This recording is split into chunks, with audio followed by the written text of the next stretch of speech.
2 weeks. That's how long it took for my life to fall apart.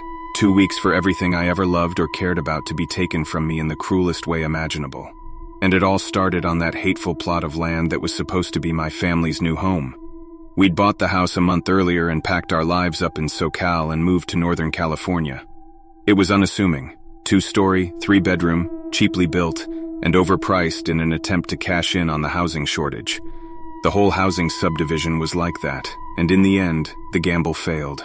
Only about a third of the houses were occupied.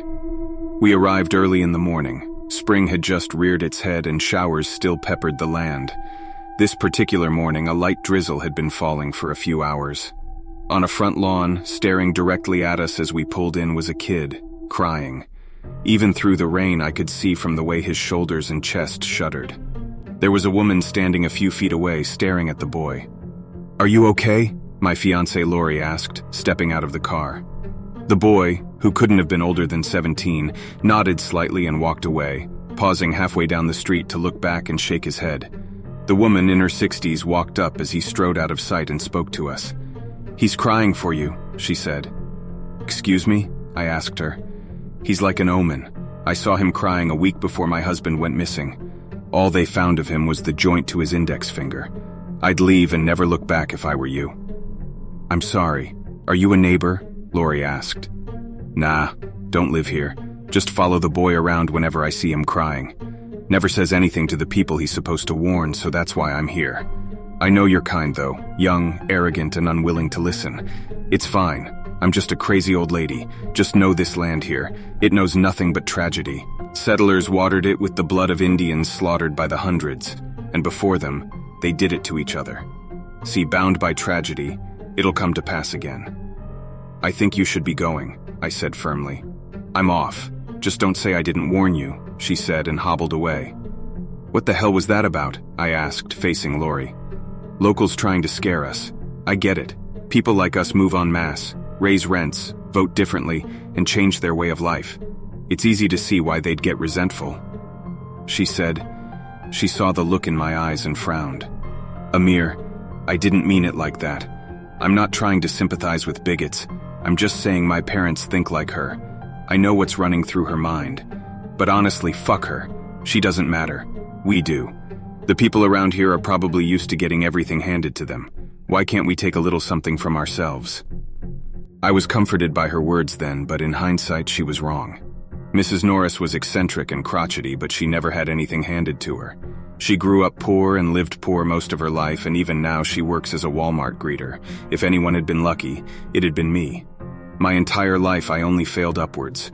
When I fucked off in high school, Mom and Dad's alumni status and hefty donations to an Ivy League school ensured my acceptance. When I renounced my parents' faith, they stopped talking to me, but made sure my classes were paid for, and they always kept me in their prayers. I had a job lined up for me the moment I graduated at Dad's law firm, even if he scheduled it so we'd never interact. He even left me a trust fund that was enough to afford this house and co-signed when Lori asked him to. I didn't know until after all the horrors I've experienced how good I had it. Guess you don't know what you have until it's wretched from your hands. Lori brought Carter out of his seat, my beautiful son, 1.5 years now. I wanted to name him after my brother. He was closer to me in skin tone than Lori, and he even had my father's eyes. But in Lori's exact words, "You didn't carry him for 9 months. You weren't even there for me until the last second." It was true. My son was born 2 months after I graduated. I didn't want to be a father. I held firm to this even when a casual fling ended with a pregnancy neither her parents nor I wanted. But she was resolute. Lori was stubborn like that, driven by rebellious impulse. The only reason she had hooked up with me was that she knew it'd piss off her parents, especially her dad. We agreed that she'd have full custody and I wouldn't have to even meet the kid. I had agreed, but when her labor came, she called me while she was on the way to the hospital. She was afraid and her parents had all but disowned her. I came. I shouldn't have. Every part of my body was screaming for me to just run. But on impulse, I showed up. When I held him for the first time in my arms, I knew this was all I had ever wanted. I cried, of course, and broke into myself that I had ever considered cutting my beautiful baby boy from my life. I proposed later that night, and Lori said yes, almost in shock. I told myself we were fighting against the world that day, against her racist parents, against ourselves. I'd make this work. I'd fight for us, for Carter. We brought our son inside, did some unpacking, and settled in for the night. I ended up falling asleep on the couch after a few beers and some late-night TV. Lori put Carter to bed and went to bed alone, later telling me she didn't want to wake me. What roused me that night was a sound, something that pierced the veil of dream and reeled me back to the real world. The thump! My eyes shot open and sat up and looked around the living room. Only a few dim beams of streetlight peered in through the window, their pallid light doing little to render anything visible beyond a blurry silhouette. I froze, let my heart settle, waited for what felt like an eternity, then laid back down. The thump, the thump. I lay there, still and attentive, trying to parse what the sound was and where it was coming from. I tried to rationalize it as Lori being up and about, but as the sound repeated, I picked up details that cast certainty into doubt. There was a slick wetness to it that couldn't have been Lori, unless she now took to dragging wet rolls of tarp around in the middle of the night. I waited and listened until the sounds faded. I don't know if they actually did or if the pull of sleep overcame my unease. All I know is that I woke up nearly late for work, and before I could ask Lori if she had heard anything, I had fled the house and sped all the way to my dad's newly opened Norcal office. Later that day, as I returned home, I found Lori on the front lawn, Carter in hand, waiting for me. Her face was contorted into an annoyed scowl. "What's wrong?" I asked, stepping out of the car. "That weird kid was back around noon, and so was the old lady," she said. "What did they want?" "I think they're trying to scare us out of here."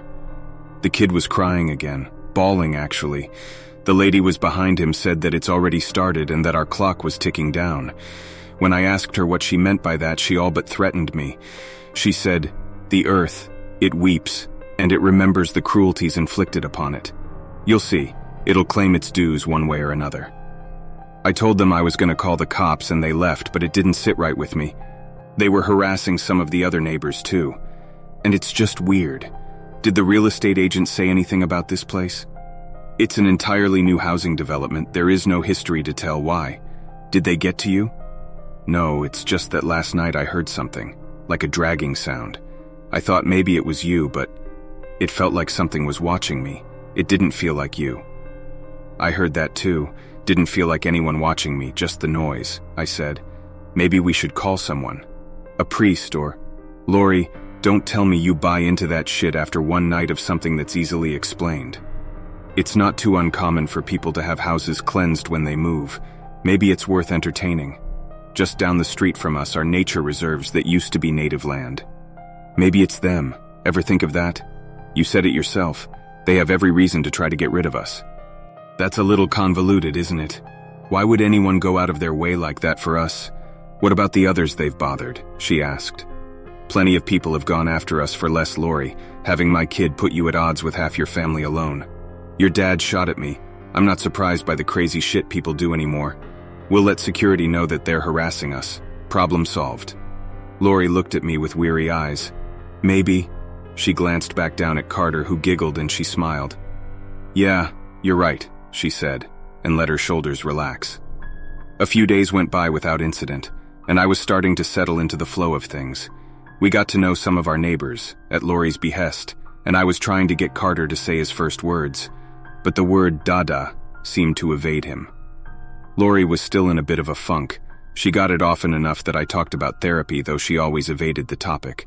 She dropped out of college, was disowned by her parents, and got engaged to the man responsible for her fall from grace on a whim. I caught her crying half a dozen times since she'd given birth. We hadn't had sex more than a few times since she gave birth. I could tell she wanted to be more than a housewife, and I know we needed the extra income. When I brought up that I was being groomed for a promotion, her eyes lit up. Think we'd be able to afford childcare? Would be nice to have some time to work, maybe even finish my degree. It's in the realm of possibility, still dream of being a nurse, I said, smiling. I could change to accounting so I can annoy the hell out of you at work, she said with a laugh. All seemed to be right in the world, nowhere to go but up. We put Carter to bed in his room, and Lori and I settled into our bed for the night. I rolled over onto her side, pressed against her, and said, "Let's make a brother for Carter." Lori looked at me stunned at first before her face slacked into a grin. "You think you can decide that?" she asked. "We can try? And what if I want a girl? We can try for a girl after we give Carter a brother. Think about it, boys need other boys their age and our daughter gets 2 older brothers to protect her." "You make a compelling argument," she said, and moved to straddle me. We broke out into a wrestling match, disrobing one another with every hold and shift of motion. Lori was halfway through pulling my boxers down when the sound of glass shattering froze us both in place. Seconds ticked by as my muscles tensed in anticipation. Another explosion of glass made the both of us flinch, and Carter awakened with a snort and then a wail. "Go," I said to Lori, and she launched herself to Carter's room. I pulled my boxers up as I made my way downstairs. I snagged the bedside bat as another series of glass-shattering staccatos rang out throughout the house. "What the fuck?" Lori shouted as I ran past, bat held so tightly in my hands my knuckles paled. In my anger and haste, I sprinted into the kitchen without thinking. As I flicked on the lights as I stepped on a shard of glass. "Fuck!" I yelled as it bit into my flesh. I looked around at the sight before me, blood pooling steadily around my foot. Nothing but a cabinet and half a dozen glass cups shattered across the floor.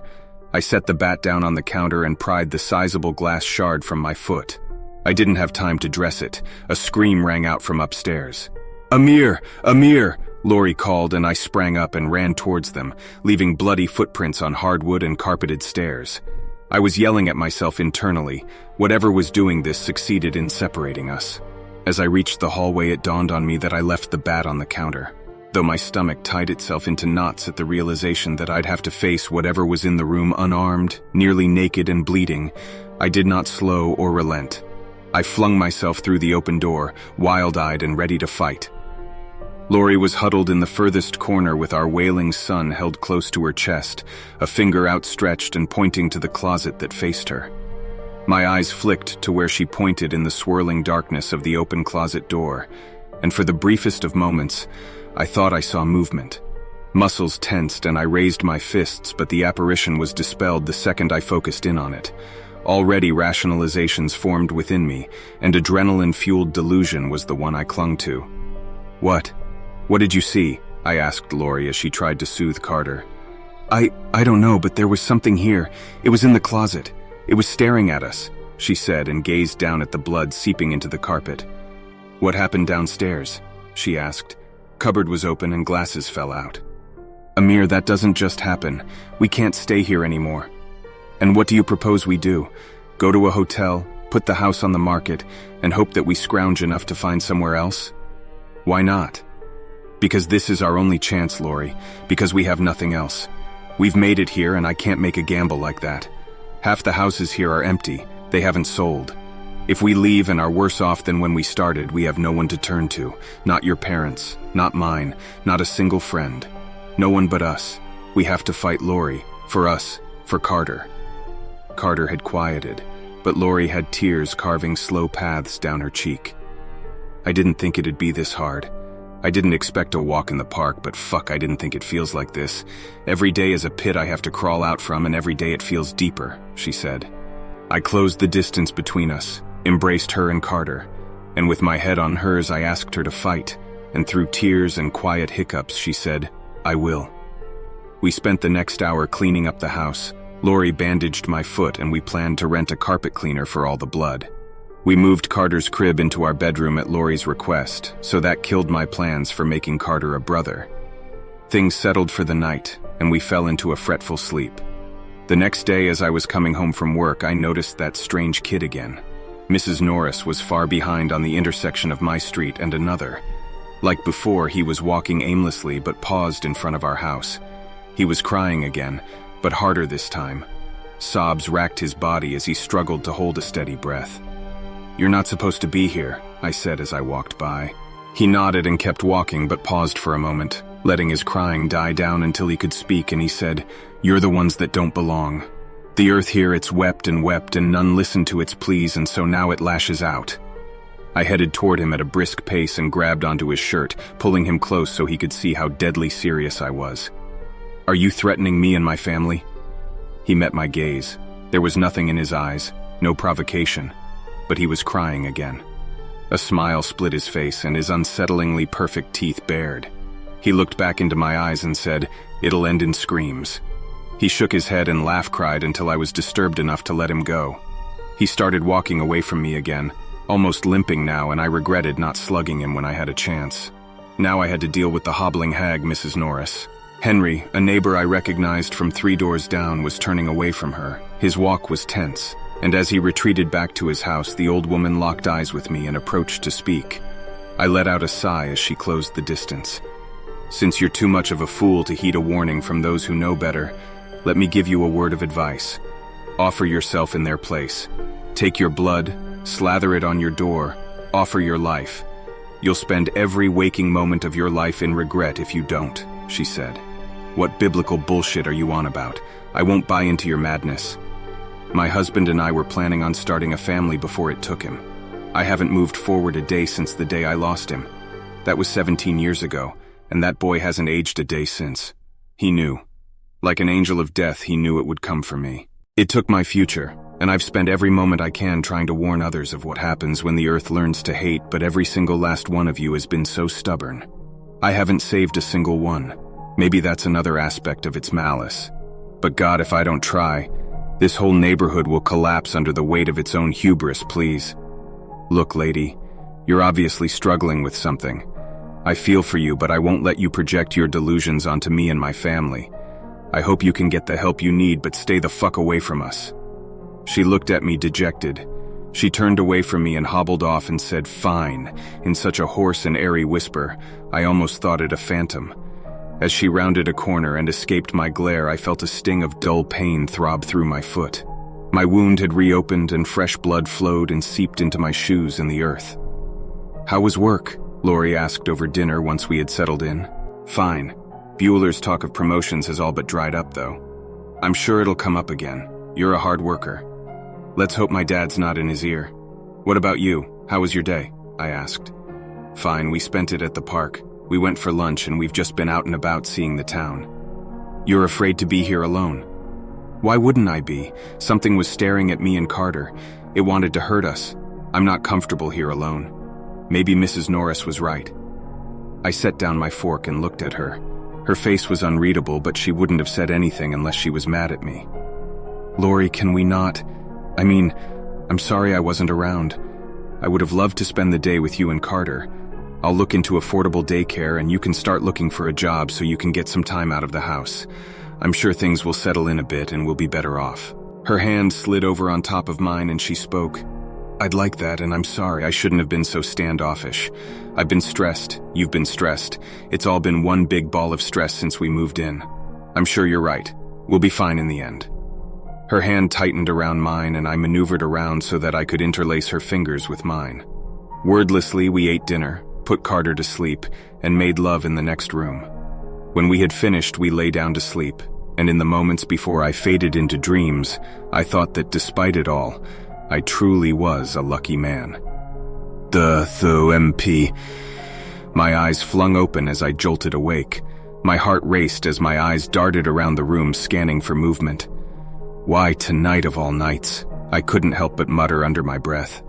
Only a pale beam of moonlight streamed in through a parted curtain, a silver sliver cleaving through the dark of the room. Nothing. It had been nothing I tried to tell myself. The thump. The sound was closer than I had ever heard it. I even picked up small details. An organic squelch, wetness, a small raspy moan. It was in the room with us. It was moving closer. I sat up, causing Lori to stir. My hand reached for the bat by the nightstand, and at the same moment, a desiccated arm reached through from the darkness and planted itself firmly in the beam of moonlight.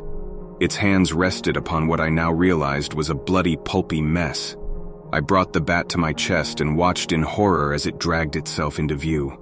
A bone-white and withered naked woman, her eye sockets empty and void black. She strained and flexed as she scraped her crotch along the floor, leaving bits of skin and sinew all the while making that damned sound. And her hand came down too with force thump. She turned to face me, wiry white hair parting so I could see her lipless grin. She turned away and continued to drag herself across the floor, deepening the gash. How long had she been at it before I awoke? Lori jolted awake and gasped at the sight. A scream caught in her throat. She turned to look wild-eyed at me, and the fear in my eyes caused her own to deepen. Thump! And the woman was in the veil of darkness once more. But through it, we could still see her silhouette and burning grin. I started to get up, to confront her when the temperature of the room dived. In a split second, my heavy breath was visible in quick bursts of white vapor. A crack reverberated through the house and the long gash on our floor split open. The dimensions of the floor warped as a giant, pockmarked skull crowned. It must have been as big as our bed, and it kept pushing and jerking until finally it broke free. A giant head from the neck up was staring at us, mummified skin yellowed like ancient papyrus. Its visage was harsh, angular, and skeletal. Holes and lines rimmed with blackened flesh scarred every inch of its skin. Slowly and methodically, a giant hand slid out from the gash, inching towards Carter's crib. Slow, lurid movements as the hand snaked across the air and into the crib. My body was a cage, and from it, I screamed with all my might, and yet it made no sound as the ragged, fleshy fingers curled around Carter and hoisted him up. Lori screamed, Carter wailed, and something clicked into place, an ancient instinct, a righteous gene. I slid the covers off and held the bat out. I'd fight. I had no other choice.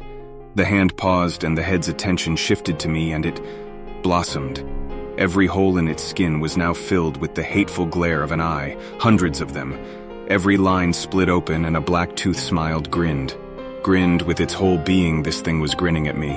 I understood it then, the depth of its rage. It all unfurled and wrapped around me and sank its blackened teeth into all the bravado and fatherly instinct within me until it shattered. It hated me, Lori, Carter, us. It hated all the world, and it would consume all it could in its wrath. The bat fell from my hands as my body went limp, and it opened up its mouth. The black pit of its gullet stared into me, and I was sinking in its pitch.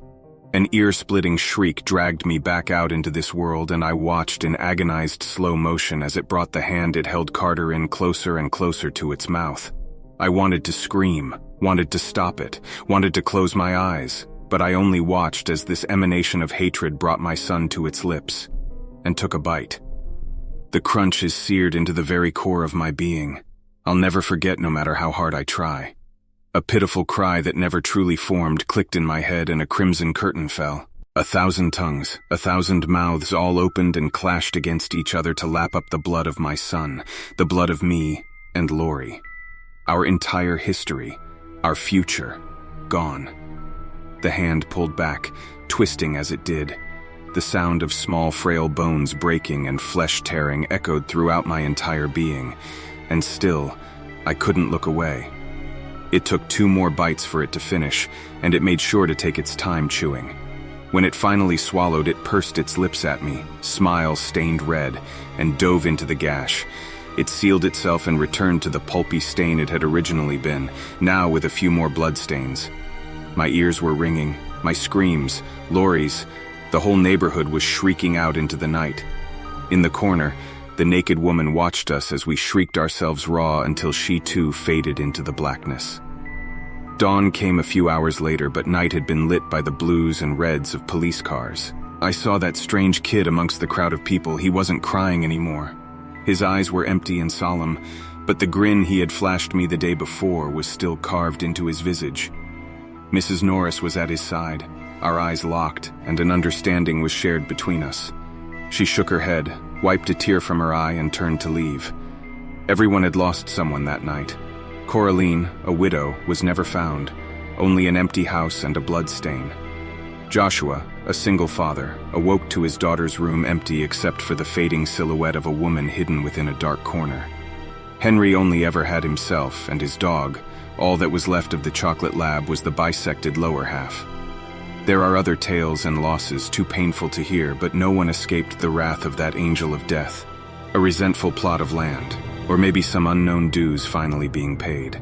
I couldn't answer the police's questions, and they couldn't answer ours. Not even the local news stations would hear our pleas.